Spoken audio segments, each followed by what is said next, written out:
What's happening, YouTube fam? Hey, just got through doing some weekend maintenance on my 75-gallon tank that I've got down here. So I figured, hey, what the heck? Let's make a video. So as you can see, there is a lot of stuff going on in here. And sorry for the reflections. There's a lot of computers because I do work from home quite a bit. So I've got a lot of computers and monitors going.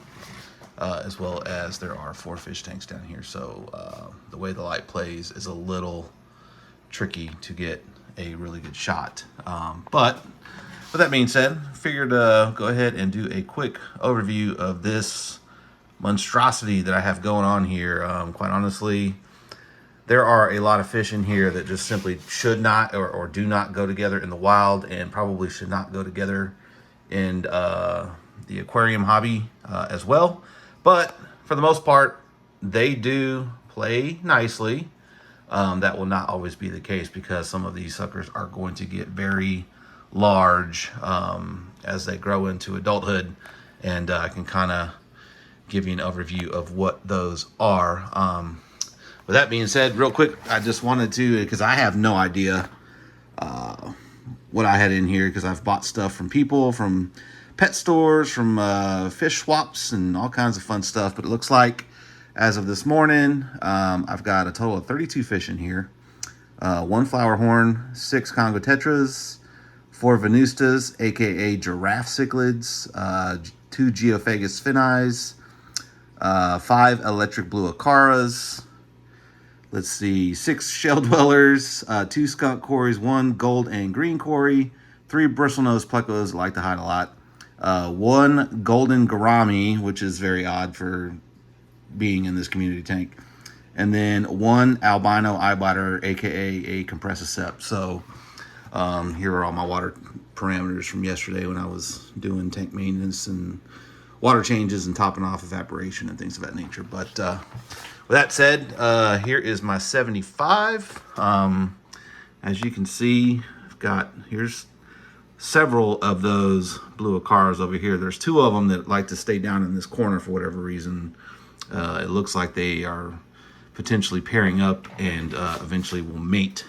We'll see about that. I've had another pair of them lay eggs on this rock that's slanted. They were there, they were fertilized, they made it a couple days, and then, as luck will have it, something overnight picked them all off, so they are gone.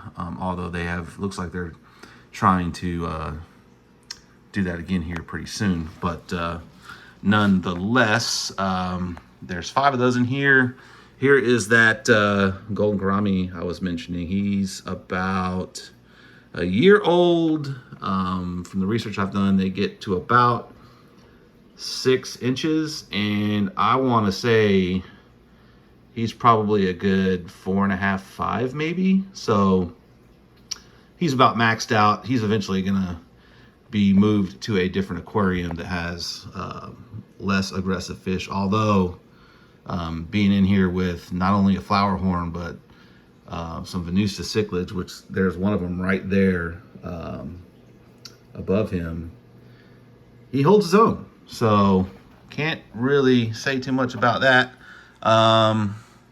So as I mentioned, we've got the Venustus cichlids. There's 4 of these guys in here. They're really cool. I actually bought them at a fish swap, and they were supposed to be a bag of 4 eye biters. And when I got them home and really got them out of the bag and was able to take a look at them, they are absolutely not eye biters. They are definitely Venustus cichlids, which, you know, they're also known as the giraffe cichlid, as you can tell from their coloration or their patterning. When they're a little bit younger, they will actually eventually turn a really cool kind of bluish, yellowish type of color, while also maintaining some of that giraffe pattern. So they're gonna look super awesome down the line. I don't know what their growth rate is.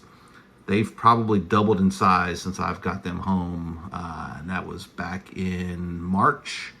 So it seems like they grow pretty quick. Speaking of growing, this one is exactly the opposite. This is a Geophagus finni.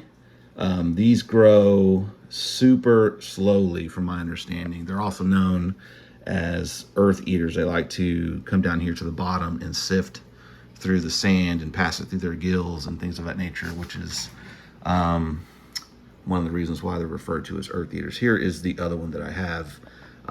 Don't really know if they're male, female at this point. We'll have to wait until they get older. Also in this corner of the tank, since I'm over here, I do have some cories. These two skunk cories I've had for a long time. They're always pretty much paired up together. Wherever one is, the other one's right there.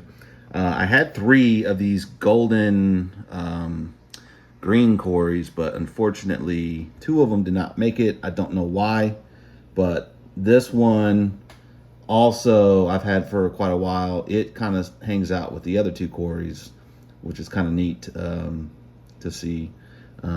Also in this corner, these are going to eventually get moved to a species only tank. As you can see, these are shell dwellers, or Shellys, that folks like to call them. When I was sold these, I got them from a local breeder. They were advertised to me that they were similus, and they might be. I don't know at what maturity they are, but to me they almost look like multis, but I could be wrong. That one there, it's kind of got those striping pattern. I know the similus, the striping pattern comes further towards the eye, whereas the multis, the striping stops, you know, back behind, I think, where the gills are. Looks like one of them took a nip out of him and the fin, so that poor guy has had it. But they are pretty aggressive, so yes, they're in here with some much bigger fish, but they certainly hold their own. I believe they're the only fish in here that actually have teeth, so that's why the one right there in the middle looks like he's got a bite maybe taken out of him, but he looks extremely healthy. I've actually have noticed that bite before. It's been there for probably a month or so, and he's still doing just fine. Electric blue acaras. Here's that other pair that I was mentioning that has laid eggs and fertilized and things of that nature. They didn't make it. They have now moved to the back here. I'm wondering if at some point they're going to try to lay eggs on that slanted rock there. We shall see. The other fish that I have in here that I really enjoy and I've had for quite some time are the Congo Tetra. So I got these at, I want to say Petco for maybe, I don't know, $6.99, $8.99 a piece. Way back when they were very, very small. It just so happens I got 6. All 6 are still here and alive. And it just so happens that I got 3 males and 3 females. As you can see, the male is right there. There's an example. Basically full grown at this point. They show really good color. You got to catch them at the right light, and of course with all the glaring that I have going on, it's probably not going to do them justice, but that was a good example of a male. Of course, here is a female. There's another female, another male. So they are doing awesome. And then what else do we have in here that I haven't talked about? Oh, this guy right here. Now, kind of going back to when I was saying about the Venustus that were advertised as eye biters. The reason I got that bag was because I had just won the auction for this guy, which is actually an eye biter. So super cool. I really like the shape of their heads. Eventually this guy's going to get moved as well.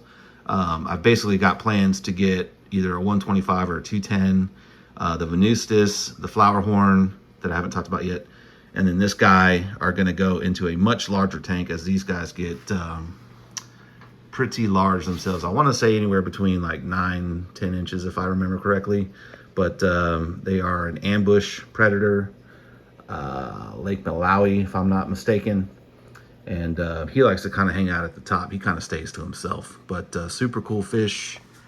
I've got 3 bristlenose plecos in here as well. They sometimes do not. Here, look at this little shell dweller's way over here by himself hiding away from his shell. So that must be a brave one. Plus, he's kind of in the, we haven't gotten to it yet, but the Flowerhorn territory. He has definitely made his claim to the middle section of this tank. There, the heat is right there. Don't know why I purchased this fish. It was kind of an impulse deal. As you can see, he's probably, without a doubt, the top dog as far as aggression in the tank. He's grown actually quite rapidly since I've gotten him about a month and a half, 2 months ago. There he is right here. This is his typical little hangout spot right there. There's some like little caves and what have you back there, and he likes to go in there and kind of do his thing. But yeah, eventually he's going to be a monster. So he will also be moving into the larger tank that I will be getting here in the same fish room. And then basically this tank will kind of go back to being what I originally got it for, was to basically be a Congo tetra slash Geophagus spheni type of tank, a little bit less aggressive than eventually what some of these cichlids and of course Flowerhorn and eye biter aggression levels will be. So right now they do okay together. They, you know, every now and again they'll chase each other a little bit, and they all kind of do it. Even though the blue acaras will chase off other fish plus the other acaras in the tank. But overall, oh, somebody just tried to get somebody right there. But yeah, overall they do pretty well. I would not necessarily recommend this combination of fish.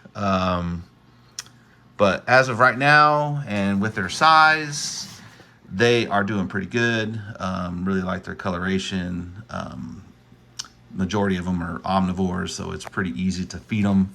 I do a lot of pellet stuff, like food, frozen bloodworm, frozen, can't talk today. Brine shrimp, baby brine shrimp I drop in there as well. That way these smaller Shelly's back here can kind of munch on those. They seem to like the baby brine shrimp as well as some of the flake food and what have you. But yeah, overall, just pretty neat configuration currently.